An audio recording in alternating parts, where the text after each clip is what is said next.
Oh man, I'm playing some more, sort of to make up for the last two episodes, which were kind of off. I was like, hey guys, but I'm feeling a bit better now. I've just been a bit off last day or two for some reason, and gonna have a bit of fun now, and now I've got a bit more objectives, and it's all good, and the Horn of Harold Donoran, I don't know, that doesn't really have anything to do with anything. Oh, I thought there was something else. Oh yeah, that's right. I wonder if there's anything behind here. Possibly not, but I always like to slash banners just to check and see. Now, we continue going around the loop here. Oh, yes, I think that there's some sort of secret around here, such as... Whoa, don't clang on the metal. What, is it like a broken torch? I'm particularly fascinated by the blue torches found lit throughout the crypt. They must have been burning for centuries without the need for any fuel or air. I tried to take one of them with me for closer studies, but as soon as I moved it more than a few inches away, it went out. Obviously, these torches are magical, another hint that these tombs were built by mages. Yes, torches always move and go out and stuff. Okay. Only a couple of pages. Storytime Theater, a short treatise on the schools of magic after precursor times, by Zacharias Forlong. Apart from the well-known elemental mages, there were several smaller groups devoted to other mystical faculties. After the downfall of Carath Din, that is the Lost City, 4 new schools came into being as additions to the 4 elements: restoration, conjuration, scrying, and necromancy. Scrying is a weird name. It sounds like what a rat does. Anyway, I don't know. Restoration, the school of healing. The art of potion making plays a major role in the school of healing. It is an ancient wisdom that has been passed down through many generations. While healers in precursor times mainly focused on restoring people's health, there are many potions which have other useful effects today. Conjuration, the school of summoning. Conjuring extra-dimensional beings is an art largely lost in today's times. You don't say. Summoners were quite common in Carath Din, but nowadays such practices are denounced as pagan rites. Scrying, the school of far-seeing. It is rumored that today's keepers emerged from the precursor Guild of Enlightenment, although such a theory is based on a rather unsteady foundation. Presumably, the scryers were the first... Scryers? The first to see the end of Carath Din coming, but the new emperor ignored their warnings until it was too late. Cassandra. Necromancy, the school of death. Certainly being the darkest of the 4, necromancy is a faculty... Necromancy? Very much frowned upon by the majority of mages. Not just in precursor times was raising the dead or extending one's lifespan through them considered a blasphemous act. Besides, no matter how experienced a necromancer is, only the dead know what death really means. Well then, looks like there's a couple different ways to go. What's this? Oh, I know what this is.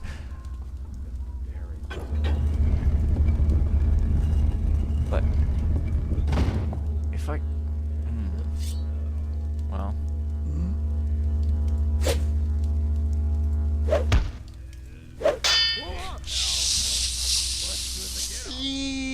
No, I almost had it! Then I went and alerted somebody. Oh. Hey. It's an actual planet. No, I almost got away clean, but no. Oh, it's just a window. Oh yeah. Well, they're on strike. Oh, that's funny. Oh boy. Oh yeah. Oh, what's all this stuff? Symbols. Oh, look to the star. No, wait, 4? Look, wait a minute now. Look to the stars. I got some clue. Look to the stars. That doesn't tell me anything. I can't see it telling me anything. You guys see anything clue-looking there? Huh. I have no idea. Well, I guess I'll come back to that later. Yeah. Oh, I get it. Maybe I need some kind of thingamabobs to stick in there. It looks like I need to place a little thing inside of a thing to get into the church. Oh, right. Oh, yeah, okay. I know where both of those are, and actually...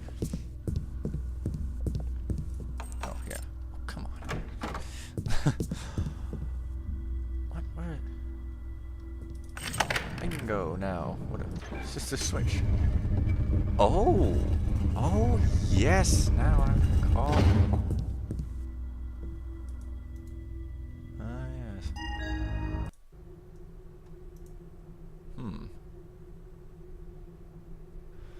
Do I remember there being a puzzle with this? You know, I think... Oh, there is, like, way later. Foggy memory of it, but yeah, it's definitely... Okay, so now I took off the power to these, so I should probably just snatch these. It's pretty good. I think it's this door I wish to go through now. I can go downstairs. Downstairs? I guess, like, see, I can't unlock this door. I think it just leads outside, though, so I don't know why I'd really even want to go there. Careful. Careful! That's not working to improve a lot of small businesses. It's working to improve the lot of small businesses. Alright. Alright. Hang on a sec. Is it just one piece of loot? Are you serious? So actually, the reason that key was hidden is just for loot? Is that what you're saying? Wait a minute. I don't like this. Something... Ah. A ball of ice. Huh, I know what this is. It's the ice gem. We have to melt it or something. See, now we're starting to get into the cool, fun stuff that's cool. It's... Oh, come on, stop clanging.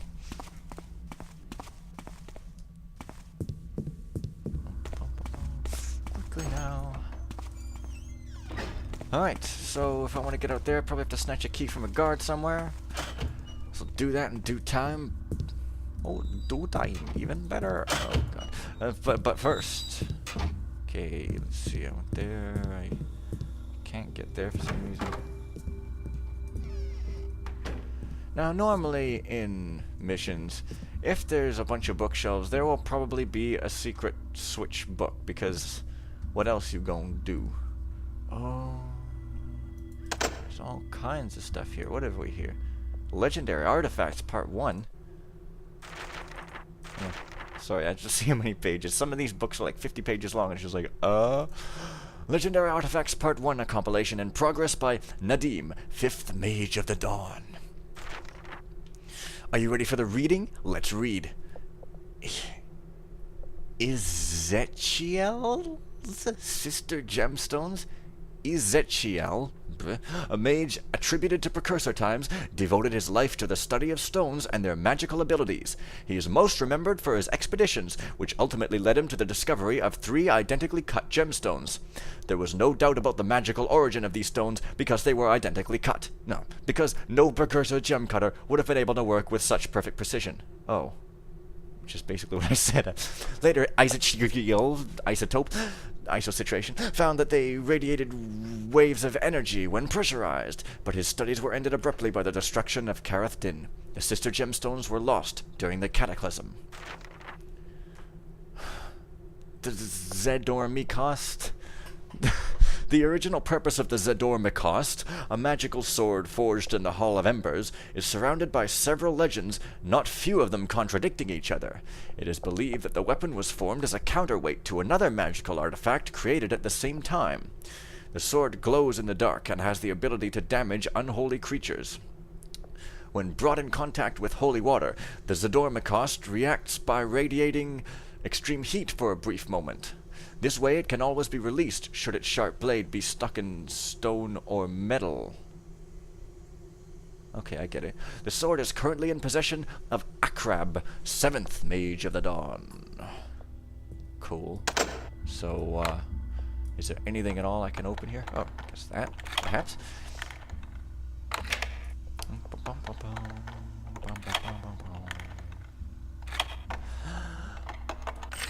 Alrighty. I'm pretty much guessing gonna need a key for that. Yeah, well, I had to try anyways. Although, oh, yes, here we are. You can see it's sticking out a bit. Oh, hey.